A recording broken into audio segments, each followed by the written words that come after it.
now at 11 under par. Shane Lowry's finished 1 under with Graham McDowell level par after his first round. Seamus Power is now in the back nine. He's 3 over after 14.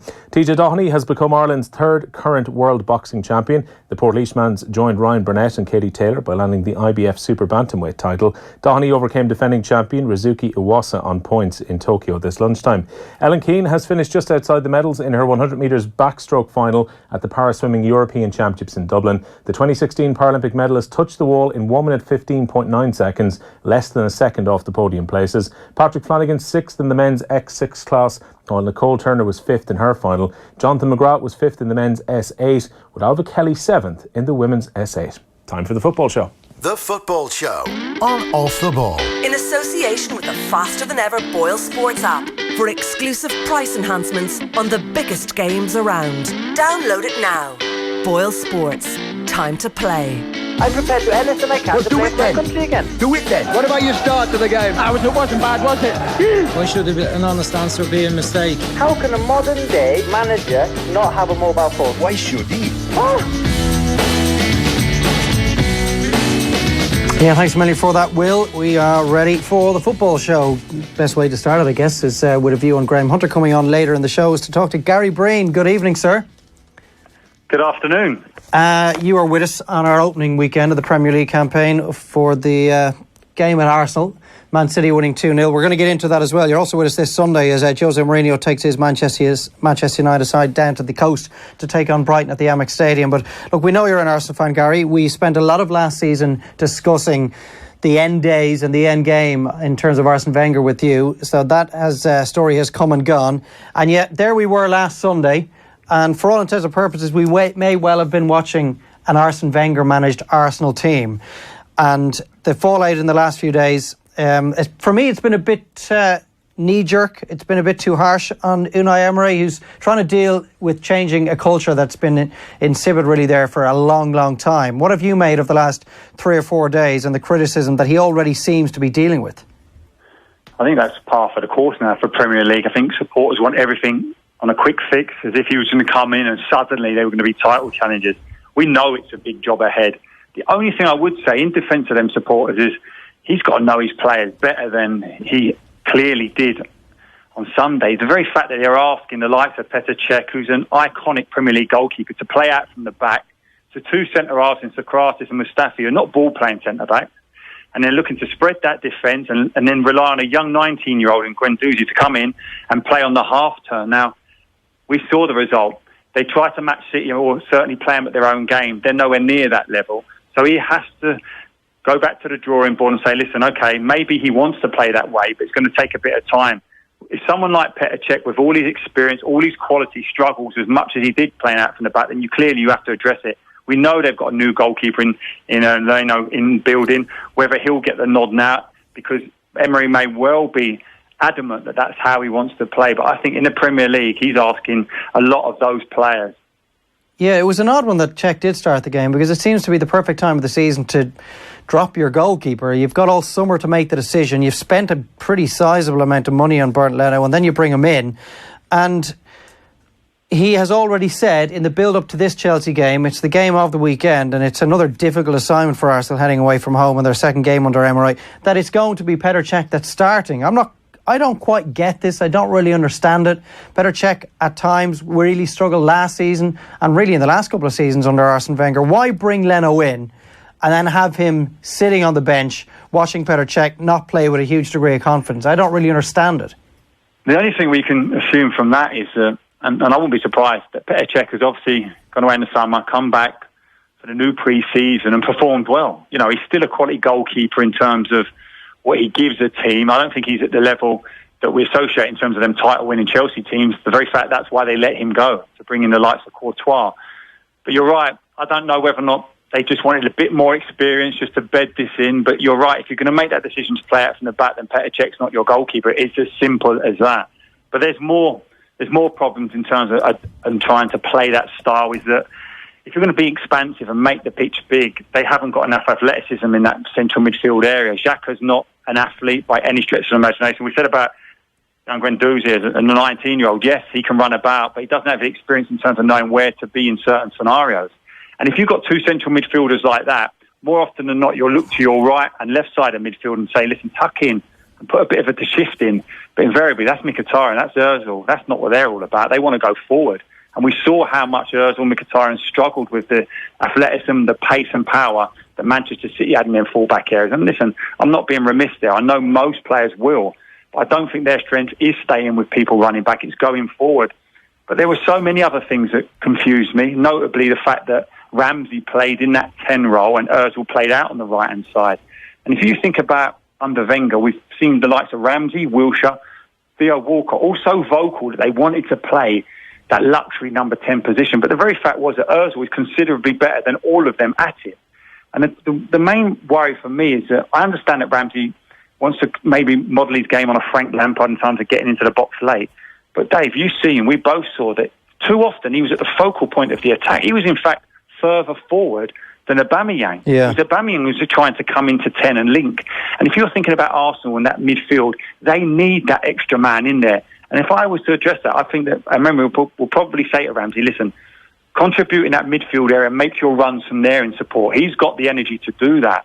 And at times it just looks so disjointed, but we shouldn't be surprised. We've seen the likes of Emery in terms of his successful teams with Valencia and Seville. We know he's a quality coach, but I don't think any one of us thought that he could change it overnight. And it's going to be a long process. Having said that, I still think that they've got the ammunition, certainly to hurt Chelsea, who are another club in transition. And Sarri said he's going to take 3 months to get his message across. But the very fact that he said, listen, he's going to build his team around David Luiz at centre-half in an orthodox 4, that doesn't bode well for me. I think Arsenal can take advantage of it. Yeah, we'll get on to Chelsea in a moment. A couple of other questions on Arsenal. Talk to me about Granit Xhaka. I've been trying to convince myself and maybe some of my off-the-ball colleagues over the last year or so that potentially... You've been trying to convince me. And you. Potentially he could be a really good Premier League midfielder because... In what way, Dave? In what way? In terms of being on the ball, opening teams up, I wouldn't say he's that type of midfielder. I think he's athletic. I think he can pass. I think he has a tackle in him if he just thinks about it a bit more. I think if he spent a bit more time working on the defensive side of his game, he could offer himself as a bit more of a covering midfielder. I think he's tall, and I also think he's got a really good shot on him. Now, the problem is, all of the stuff I've just said, we haven't seen any of it, and his temperament is clearly not what it should be, because for me, he's one of these players in the Arsenal squad. There's been several over the last few years that doesn't deal in shame. And if I was he, on the opening weekend of the Premier League season, and there was a 19-year-old that had spent half his professional career of 26 matches playing in the French second division, and had never played anywhere near this level, and when the game needed to be changed up by my new manager, Unai Emery, I was the guy he took off. The experienced World Cup level playing international midfielder, and not the 19-year-old kid that had never seen a game of this magnitude. I'd be thoroughly ashamed of myself. And yet, I don't think he deals in that sort of an emotion, and he would have slept pretty easily on Sunday night. So invariably, you just answered your own question there. Yeah, well, I'm saying I was trying to spend the last year convincing myself of these things, but it's not an argument that even myself can win at the moment. Exactly, because you're talking about a guy who has been made one of the 5 captains appointed by Emery in terms of this leadership group. And I said it to you in commentary that the 5 people, Cech, Koscielny, Ramsey, Xhaka and Ozil, all given that title, are all the players that we've seen over the last 2 or 3 seasons where Arsenal have lacked leadership. The very fact that you have to name 5 leaders suggests you don't even have one. Yeah. Because you don't name 5 if you've got a proper leader in that squad. Now, I know Czech's a leader, of course he is, but he can't really influence it so much on the field. Around the training ground, yeah, of course he can. But Xhaka's, the problem for me with Xhaka is that it's an unwillingness to do the dirty work, but worse than that, is that he never learns from his mistakes. That Sterling goal, Sterling picks it up on the corner of the box on his left-hand side. He drives across the pitch. Now, as that happens, the right back engages him first. As he goes across, the centre-half then comes out, blah, blah, blah, like that. But certainly a midfielder should come out. Jon Kondrosi comes out, shepherds in them into Xhaka's area, and you're thinking, right, where's Xhaka now for the contact? Nowhere to be seen. We've seen it so often. We've seen the embarrassing ones like Watford away last season. Yeah, Tom Cleverley's goal. So many, and this is the problem you have with him. It's all well and good saying that he has the potential, but this is a guy now, and you're talking about tackling. He's had 2 red cards, 24 yellows in his 2 seasons in the Premier League. That suggests he can't tackle. This is the issue you have. And but it's he's not been playing... me saying, and I'm not judging him by the huge standards that central midfielders have Neither am I. I'm judging him by pretty mundane centre midfield standards that you would expect of a guy who has played that many times for Switzerland and has played in big leagues and big Champions League games. What I thought we might get from Emery was an immediate switch in the culture of that absence of accountability, and that when he arrives at the club, I know he's not signing players, but he's inherited this squad, that he takes someone like Xhaka, spends one-on-one time with him, shows him videos of where he believes Xhaka was good, and then shows him clips of where he feels he has to work in his game. And if he's showing him several clips of the same type of mistake, that he says to him, I believe you can be a really good midfielder for this team, but if this continues to happen, you will not play in my side. And yet the key he word starts you the said first there, game. Dave, is accountability, and I think there will be under Emery. I think there will be a lot of reviewing, video analysis that I'm led to believe never happened under Wenger. So if you're picking your 11, play off the cuff. If you're picking your 11 for the Chelsea game, you take Xhaka out and you put Torreira in, and you say to Xhaka, until I see the sort of commitment and desire to improve and learn from my mistakes and leadership required from you, I'm actually going to go with the curly-haired 19-year-old alongside Torreira and not you. Yeah, listen, I wouldn't disagree with that, and I don't think many Arsenal fans would. And it will be difficult then for Xhaka to win that argument because of the very fact that Emery can turn around and go, well, listen, I've worked on it. There's no doubt in my mind that Emery has watched so many games that Xhaka's had prior to being given the job and getting them back. He'd have worked out exactly where the weaknesses are. So I would be under no illusions that he said to Xhaka, listen, I can't have this. I can't have that lack of athleticism, that lack of protection in front of my back four. And I think even the centre-halves, like Socrates, will probably be saying, where were you? That's where you're supposed to be. And this is what we'll have. Now, if he doesn't play against Chelsea, because that was a huge surprise for us both that Torreira didn't start. I mean, this is a guy who was a real coup for Arsenal to get. We know that he's got so much ability. And to not start him in the first game of the season was a real surprise. I'm absolutely certain he'll start against Chelsea. Yeah, I think he will. He did say he didn't think he was fit enough to start the game, but Uruguay went out in the second round. I don't really understand why Torreira wouldn't have been ready to go. Maybe there was a knock. So, and it did look to me like they improved significantly, although not necessarily creating a whole pile of chances, when the three subs come in, Lichtsteiner, Torreira and Lacazette. So maybe two or all three of those will start at the weekend. They're up against a Chelsea team that really impressed me, Gary, against Huddersfield, because it could be a tricky enough spot to go to when in your first day of the season. We saw Huddersfield start pretty well last year, and then later in the season they gave City a run for their money and they beat Manchester United there. And, bar one or two chances, it was a pretty easy routine victory for them. Jorginho settled in, he got his goal. Now, whether or not he stays in the penalties is another story. And all seemed to be rosy in the Sarri garden, bar Morata. And this guy looks like he's way off the pace again. What does Sarri do about Morata? Where are the goals going to come for Chelsea? Because they haven't made this signing that they need to make. They don't really have strength and depth in the attacking third of the field. Well, if you're playing centre forward for a Sarri team, you only have to listen to guys who have had it. Higuain, in terms of how many goals he got under, and that it's a dream. Everything's geared towards making sure that centre forward gets a hatful of goals. So Morata must have initially looked and thought, this is a great opportunity for me, bearing in mind the defensive nature of Conte. But you're absolutely right. In terms of confidence, he looks shot. Yeah. I wouldn't be surprised to see Giroud come back into this team now in terms of giving them a focal point, because we've known and have always known throughout the Premier League success that Chelsea have had, their quality is from their second line of attack, be it either Lampard, but now it's Hazard, Willian, those type of guys. So I think Hazard coming back will be a massive boost. You're always looking at potentially, is it Kovacic? Is that how you say it? From Real Madrid? Yeah, I'm not quite sure how you pronounce that.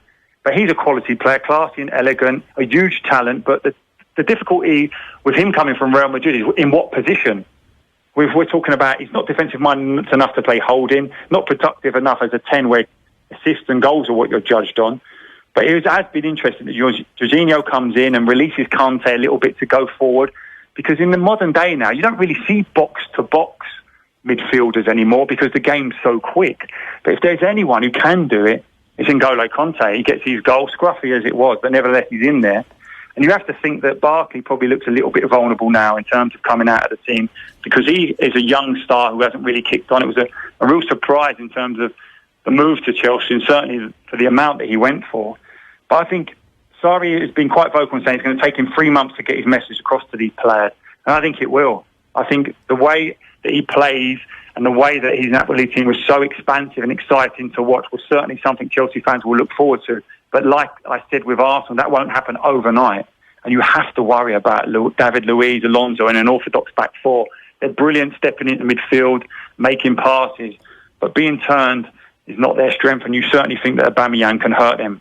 Yeah, you really would. That if there's somewhere that Arsenal could exploit Chelsea, it might be in those types of areas. Like they do have Christensen, if they want to bring him back into the team. At times he looked pretty comfortable in that position last season as a centre half. What's the best way to get at David Luiz? Explain to us as a centre half why you have so many doubts about him in a flat back four in comparison to when he's in the middle or on the wider part of a three.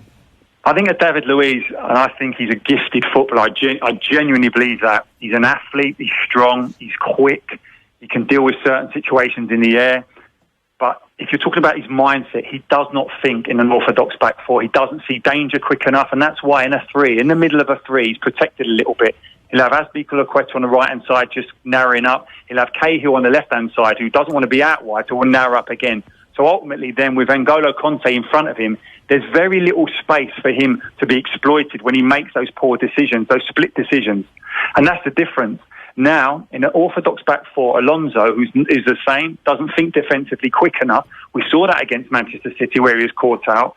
And the very, very fact now that he's a left back as opposed to a wing back, he has to get back narrow quicker than he does. And because he doesn't, it just leaves so much space in and around David Luiz, and that's where you will exploit him. I've seen him so often in the back four. I think at times he looks majestic the way he steps in, makes passes. So much so that at times Chelsea have tried to play him as that holding midfielder. But if you're thinking about decision making in and around the box, where that split second, where if you don't see it quick enough, you don't adjust quick enough, and notably you don't get into a good position early enough, you'll be punished at this level. And I think he will be. Okay, finally, we did discuss Pogba and the whole Mourinho situation in detail with John Giles earlier in the show, but that is our live game on Sunday. With just the one live game because of the All-Ireland hurling final. Yourself and myself will be at the Amex Stadium as United make that pretty long trip down to the South Coast to take on Brighton. The manner in which they beat Leicester was hardly impressive, Gary, but they're up against a Brighton side that were dreadful, really, against Watford, and you think it's a handy enough game to have as your first away game. What are you expecting from Manchester United on Sunday? More of the same, that a probable victory, but certainly not something that will be achieved in style? Well, I don't think it'll be expansive, an attack philosophy that so many Manchester United fans crave under Mourinho, but it will be functional. I think they'll win. You're quite right to say that Brighton, despite quite a lot of investment over the summer, and only one of their new signings played against Watford, but they were woeful. Chris himself said it. He said, listen, no excuses for the performance. We didn't deserve anything today. They were second best all over. That's coming from Chris Hughton, who's normally so protective of these players. So it's a real challenge now for these Brighton players. No better opportunity than Manchester United to come into town, the biggest show in town at the time. But I think United, we keep hearing these stories coming out where Pogba's flexing his muscles. Make no mistake about that. He's talking to the press now in a way that he didn't before. He's letting it be known that he's not particularly happy, because he knows he has the backing of Ed Woodward in terms of his commercial value to that club. Mourinho has to try and work it now. He's given him the captaincy to try and cajole him, to try and get him back on side. And I've no doubt that Pogba is a quality player. But we're talking about a functional player, a central midfield player. When you think about Mourinho's top Chelsea teams, that everyone just stuck to their little bit of job and didn't go off trying to do other things. Pogba, in his defence, is a young player. Well, I say young player. He's a player who's wanting to prove he's one of the best in the world. So it's difficult for him because he's probably thinking, I just don't want to sit in front of the back four and play side-to-side passes and protect these centre-halves. I want to show you how good I am. And that's the difficulty that Mourinho had. I think, as you quite rightly said, Pereira's come in, given a bit of a base. Fred as well. Although Fred's not this holding midfielder everyone claims to be. He's got more than that. But in a three, it looks like it suits Pogba much better. We said this. Been well publicised at this stage that he's better in a free. That's how good he was for Juventus. But it was a difficult one. It'd be fascinating to see how this develops, because it just doesn't seem that whole club is in sync with one another in the way that Manchester City are, the way that Liverpool are. And I mean from owners to managers to players to supporters. Those two, their biggest rivals, are all going in the right direction altogether. Manchester United don't seem to have that type of togetherness, and they're struggling because of it. Do you buy into the theory that the posturing from Mourinho on the pre-season, the comments about how their pre-season fixtures weren't what he wanted, that he wasn't been given the chance to go out and buy the players that he wanted, he was been stymied by the board, that he was essentially just a head coach and no longer, a football manager, that he was engineering his exit? Or is that really a nonsensical way looking at it, that no manager really in the right mind would be doing that, and he was just speaking his mind?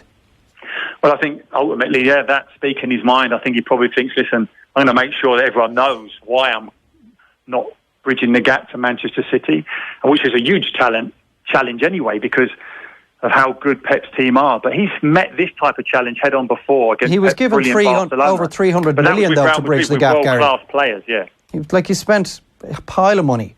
It's not exactly. Like he hasn't been given the opportunity. And this is where, on the whole argument with Manchester United, I genuinely think, Dave, if you said to me, right, argue Pogba's case, I think I could. If you said to me, argue Mourinho's case, I think I could do a good job of it. And if you said to me, argue the hierarchy's case at Manchester United in terms of Ed Woodward, I think I could do that as well. Yeah. Because the reality is, Ed Woodward could probably turn around to Mourinho now and say, well, hold on a minute. You're talking about wanting centre-halves. We've given you 2 centre-halves in the last 2 summer windows, Eric Bailly, Lindelof. Why are they now not good enough? But the very fact is, Mourinho will turn around and say, well, listen, I thought they potentially could be. The reality is, they're not good enough for us to challenge at the top of the Premier League. So if you think about Mourinho's argument, then I don't understand why you would employ Jose Mourinho, who is about the present. He's not about the future. He's never done that throughout his career. You buy him and bring him into Manchester United to cope and challenge Guardiola. That's why he's brought in. So if you do bring him in, give him exactly what he wants. If not, what's the point? If you're talking about developing people and young players coming through, then Pochettino's your man. And then I'd argue then that Mourinho's saying, listen, the way football's gone now, it's about head coaches and not managers. Well, possibly, but the reality and the fact of the matter is that Pochettino's title has now changed from head coach to manager. And that's a result of the trust that the owner and Daniel Levy have in him to give him carte blanche to say, right, whatever you want, we'll do. Okay. And that's not what they're doing at Manchester United. They don't trust Mourinho. He doesn't trust them. Pogba doesn't trust Mourinho. He doesn't trust Pogba. It's a mess. It is a mess. We'll see how messy exactly it is Sunday afternoon. Gary, we'll chat to you then. Thanks a million. Pleasure. Gary Breen giving his thoughts ahead of the Premier League weekend. The 2 biggest games, probably that one between Arsenal and Chelsea at Stamford Bridge, and then our live game Sunday afternoon, a 4 o'clock kickoff at the Amex Stadium, Brighton hosting Manchester United.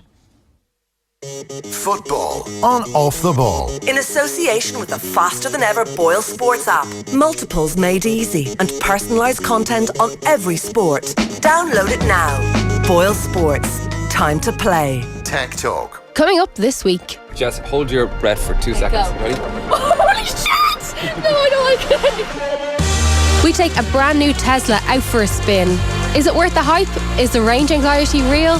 And is it worth €130,000? Tech Talk. Tech Talk. With Jess Kelly. Download the podcast on Friday from noon or tune in Sunday at 6. On News Talk. Okay, I need to lie down in a value.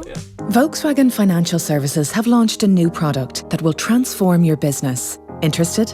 It can remove depreciation costs on your entire fleet, free up cash flow for your business, and with fixed monthly payments, your fleet costs will always be the same. Sounds good, right? It also has a low cost of entry, and if your driver needs assistance, they'll call us, not you. And this product's name? Leasing, from Volkswagen Financial Services. So whether your business requires 1 or 100 vehicles, our leasing product can benefit you. To learn more, visit vwfs.ie/leasing or call into your local authorised Volkswagen, Audi, Seat, Skoda or Volkswagen commercial vehicle retailer today. Terms and conditions apply. I think we should break up. But I just got your name tattooed on my... With our car insurer. I've signed us up to Super Value Insurance and got 25% off our car policy when I added you as the named driver. Another reason to love you. It's really, really true. As well as great prices and savings, Super Value Insurance gives you loads extra, including 1,000 real rewards points on your card and money off vouchers to spend in any Super Value store. Just call 1890 11 11 11 or go online for the same great rates at supervalue.ie/insurance. The big insurance breakup from Super Value Insurance. Offer extended to July 31st. Terms and conditions apply. Up to 25% applies when your partner is the only named driver, holds a full Irish or UK licence and is claims free for 5 years. Super Value Financial Services DAC, trading as Super Value Insurance, is regulated by the Central Bank of Ireland.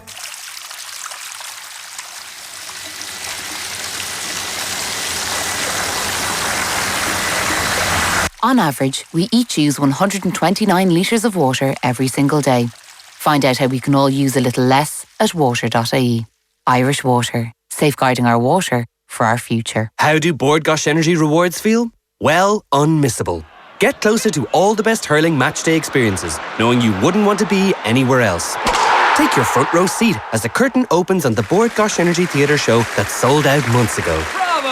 And enjoy making great savings knowing that you earn them with Tesco. Bord Gáis Energy Unmissable Rewards gives you access to must-see sports, entertainment and amazing savings on your bill and shopping. Sign up now at bordgaisenergyrewards.ie. Terms and conditions apply. Off the ball. This is News Talk. Yes, welcome back. It is my delight to be able to say Graham Hunter's on the line. Good evening, sir. Your delight is smaller than mine. I know it's not about size, but your delight is smaller than mine. Listen, I was commentating on the UEFA Super Cup final last night, so for that reason, it is a Super Cup final that I have paid more attention to than any previous staging of that game. Are they always that feisty? Are they always taken that seriously? Yeah, when two Spanish clubs are involved, David, almost permanently, if you think about Georgia, Sevilla against Barca, I think it ended 5-4, extra time. If you think about the, granted, this is the first time two teams from the same city have played, but every time that there's, what about the game in Monte Carlo between Atleti and Chelsea, Real Madrid, Manchester United, certainly the Spanish teams. Joking aside, because I know that you're telling the listeners too, off the ball, who didn't watch it, that this was an epic match. It felt like a mid-March game, something with everything hanging on it, not just a nominally smaller cup. The Spanish teams take this very seriously. They believe that it's part of your bragging rights. It's a European trophy.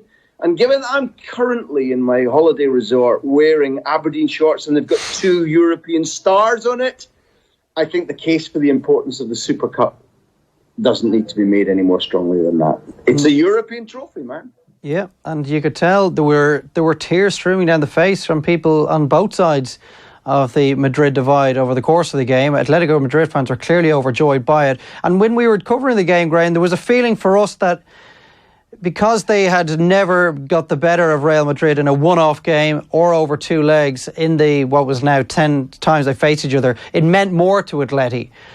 But you could see Lopetegui was not happy, that he felt, right, this is an early blow to my reign. I don't have that much wriggle room. There's no credibility in the bank like Zidane brought with everything that he had done for the club. And I left the game thinking that he's already on the back foot. It is just the Super Cup final in UEFA terms, but is that a stretch? Well, no, look, realism and the amount of time you've spent studying or broadcasting on the professional game means that, your sixth sense is fair. But let's join together and cry out for a little bit of common sense as well. So, for example, there's a great deal of coverage in the Madrid press today, and there was last night on the radio and television about, the television coverage, the host broadcaster in Spain immediately asked Butragueño, does this mean you've got to go out and sign now? There are people already sort of saying, well, Lopetegui's on the back foot. Okay, fine.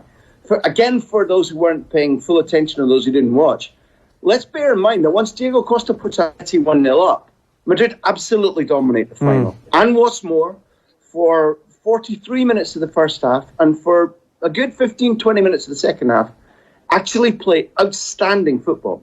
If you can bottle and roll out over the remainder of the domestic season at least, the passing, the movement, the commitment, the attention, the creativity, the cutting edge that Madrid showed in going from 1-0 down to 2-1 up, then they'll win the title. The sad thing is that two influences crashed into each other. One, at a point when Atleti were attacking for the first time in some 20 minutes, Marcelo kept the ball in on the far left-hand touchline, Keylor's far left-hand touchline, for no good reason. Not only kept it in, but flipped it back over his own head, such that Atleti had the perfect setup for Correa, a sub, so an impact man, to beat a player and get to the byline. And even though he knocks it with his bad foot out of his own reach, somehow gets there quickly with his right foot, hooks it back past Keylor, and it's stabbed in by Costa. That was impact number one. And impact number two was Atleti, because more of their players have been back longer, because they've got this famous Professor Ortega, their fitness guy. More of their players were fit for the remainder of normal time and extra time, and Madrid fell away. But that won't happen throughout the season, and I have to emphasise, Atleti won it. It's historic. When Simeone came and they hadn't beaten Real Madrid since 1999, he beat them in the league. He beat them in the cup final. He beat them in the Spanish Super Cup. The only thing that was missing was knocking them out of Europe or beating them in Europe. He's added that. It's dangerous for Lopetegui, and it adds to all our idea that the continuity of Griezmann staying and of Godin staying and of Oblak choosing to stay, and the additions of Lemar and Kalinic, and there's quality additions in every department. All of that says this is a big impact to Real Madrid, and maybe they now go and do one more big piece of business before the market closes. But I saw the European champions under Lopetegui playing outstandingly for 2/3 of that match. Yeah, I think the fact is, if that ball is just hooked over the roof of the stand, that small stand in that stadium in Tallinn, well then, by Marcelo, the game is over, and Lopetegui gets the best possible start, winning a derby and adding a trophy in his first week in charge, which, as you say, would have been the perfect start. So, I mean, history is written by the success of those who win these big games. So, let's just look maybe what happened in extra time, and ultimately you're looking at a team that finished 17 points behind Barcelona. They also finished behind Atletico Madrid last year, and there were times in their run to the Champions League title where they really could have gone out. They did ride their luck at times en route, not most notably in the final, where they were gifted 2 goals by the Liverpool goalkeeper. So they've added nobody bar a goalkeeper, when it's not exactly like Keylor Navas was letting them down over the last 4 years, was it, when he picked up all these medals? So if they don't buy, is it possible to see them going as far as they were, with all these players 1 year older and doubts over a couple of the top guys as to whether or not they can fill the shoes of Ronaldo? Is it plausible to envisage Real Madrid winning La Liga and or the Champions League without signing anybody before this continental transfer window shuts? I'll go further and throw this back at me, please, in May or June or maybe April. But, I'll go further and say the absence of Cristiano Ronaldo already tells me that they will not win the Champions League. For 2 reasons. One, players, no matter how good they are, how thorough they are, or how big the trophy is, when they win something repeatedly, a tiny little switch goes off in the psyche. And therefore, over these 4 Champions Leagues won since 2014, there's no doubt that the key figure is Cristiano Ronaldo. The fact that he's gone, and you can't naturally replace him. You might evolve solutions, but you can't go out and buy a replacement. They won't win the Champions League. I'm absolutely sure of that. Domestically, there doesn't need to be a collapse. I think the team spirit will evolve, and I think we saw in Lopetegui's tactics played out brilliantly for 70 minutes exactly some of the remedies that your discourse about the occasionally playground football solutions that Zidane found in the Champions League, where you're like, they're out. No, they're not. Look, they're up the other end. Oh, look, they've chucked one in, or the keeper's thrown one in against them, or whatever it might be, both for Bayern and for Liverpool. I understood what you were not parodying or criticising, but pointing out that they were fallible even though they won. I think there'll be a better team spirit now. I honestly believe that strongly, that they have the right people to step forward and to reassert personality, to reassert claims for greatness. And domestically, I think they can genuinely be competitive. I thoroughly believe that. If they go and add, they're not going to get Salah now. They're probably not going to get Hazard now. Do they get Rodrigo from Valencia for an exorbitant price? Possibly. Might that be the very business that Lopetegui, who, remember, introduced Rodrigo to the Spanish team? Might that be what Lopetegui says if they ask him? Yeah, it definitely could be. Might they win the title? Yeah, I think they're going to be better than last season domestically. But, it was a big day yesterday. While this was happening, and while it became clear that Real Madrid's principal task is to win the title in Spain for what would only be the 5th time in 16 years, Leo Messi, elsewhere in the Camp Nou, in the pre-season friendly against Boca Juniors, as the new captain, it's the presentation match. Gets the microphone on the pitch beforehand, as captains do, praises Xavi, praises Iniesta, say, the people I'm inheriting from have been great. But he says a phrase about, we had a great season last season. The league, the cup, but there's a thorn in our side. And the only way we can remove it is by bringing that beautiful, desired Champions League trophy back to this stadium, and we're going to give our utmost to do that. Now, it's a nice, rabble-rousing captain's speech. You'd be surprised if he said, well, we'll do our best to compete and the Europa League is fine. What he was saying was priority. And therefore, I think you've got an ultra-interesting situation in that Barca's priority is the Champions League, Real Madrid's priority is the league, and I think both Atleti, and we haven't mentioned them so far, Valencia, have outside chances of winning the title. I think we have a four-way title chase until at least March, which we haven't had for the longest time. And I think we've got Barcelona suddenly a slightly more enticing prospect in Europe because they actively want to rid the smear of the memory of Paris away, Juventus away, Roma away. It's all there for us. That is a pretty picture you paint. It would be brilliant if we could get to that point. Of course, over here we're in a situation where none of us can actually watch La Liga unless we sign up to 11 Sports, but that's for a different night entirely, that part of the discussion. One more question specifically on Real. 50 quid, listen, I don't work for them, but 50 quid to see that quality of match, something like maybe 40 times over the season if you take all the matches in? Spend your money. Spend your money. You make a valid point. We'll see if we can come up with the goods. One more question on Real before we get a more of a general sense of Barca, Valencia and Atletico. There's always an air of vulnerability around any Real Madrid manager because it just doesn't take long for things to unravel ever so slightly, and before you know it, you're one result away from the chopping block. But what is your sense of where Lopetegui stands with the key men, the stakeholders within that Real dressing room, and the manner in which he left the Spanish job? Would someone like Sergio Ramos feel that he was incredibly harshly done by, and he's going to show the world that Lopetegui could have done very well for Spain in the World Cup and we'll get him off to the best possible start? Or is there a sense that, I'm looking at their fixture list, in the space of 5 games from mid-September onwards, they have to visit Sevilla, they have to host Atleti at the Bernabeu, and they have to go to Barca 2 weeks later, that he could find himself in a really awkward spot very early in the season. Will the backing be there from up top and from within that changing room? Look, you've layered complex questions together there, and I'll say that Sergio Ramos doesn't quite function that way. He won't go out and do it for the boss. But in Ramos, Lopetegui has a firm ally. Up above him, in general, if you want to say, we'll take the time machine and we'll cast 10 weeks forward and things haven't gone well. Does Lopetegui have huge balustrades in the executive department, in the media, in his reputation that can prop him up if he's under fire? No. He's one of the he's not as vulnerable as Rafa Benitez was, but he's completely unlike Mourinho, Ancelotti, Zidane, in recent times, and therefore he has only results. That's everything.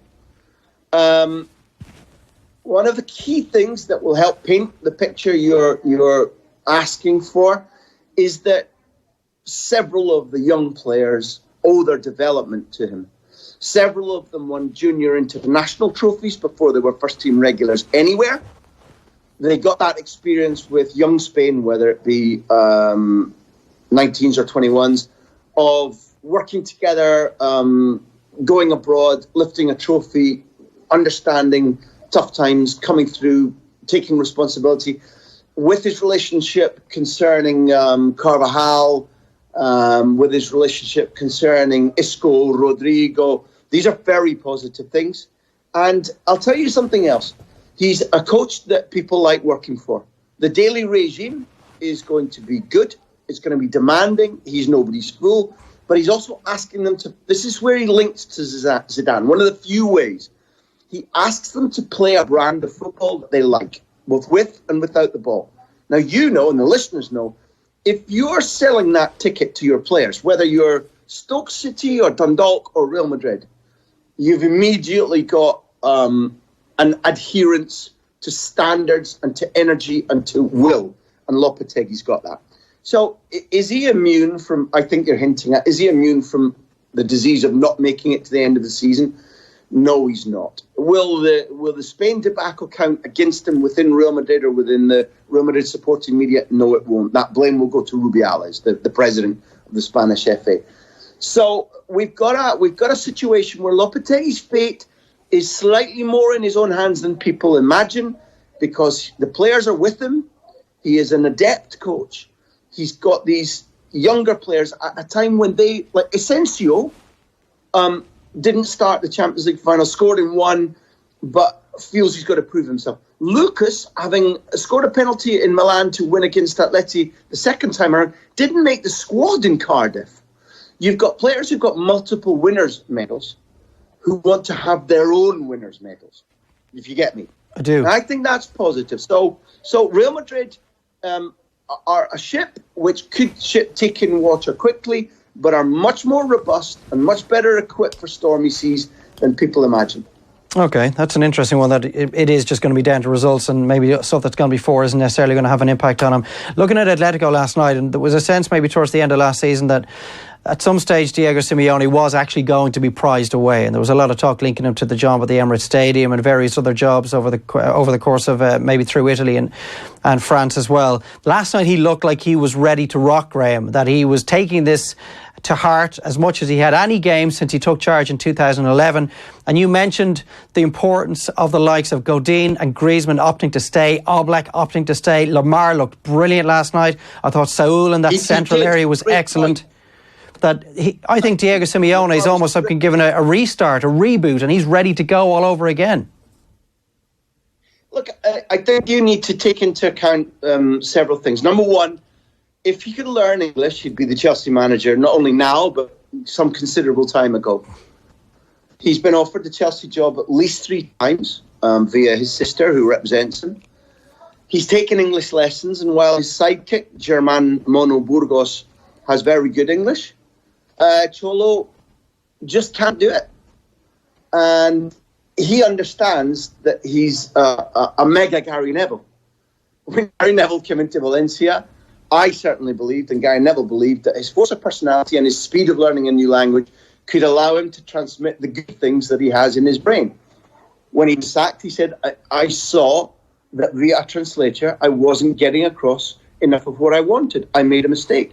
Simeone is wise enough to know that going to England and trying to filter his determination, but also his people skills or his intensity through a translator isn't going to work.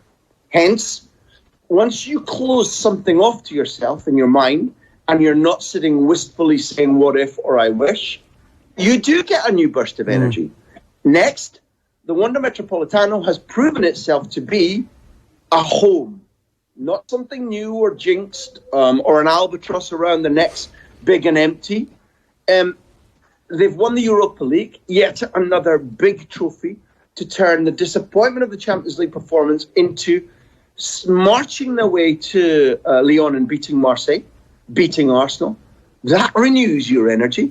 To hear the people that you've put faith in, Oblak, Griezmann, saying, no way am I going, and then coming to the very end of the market and Godin saying, I'm not going to quadruple my wages and take one last shot at glory at Manchester United, I'm staying too.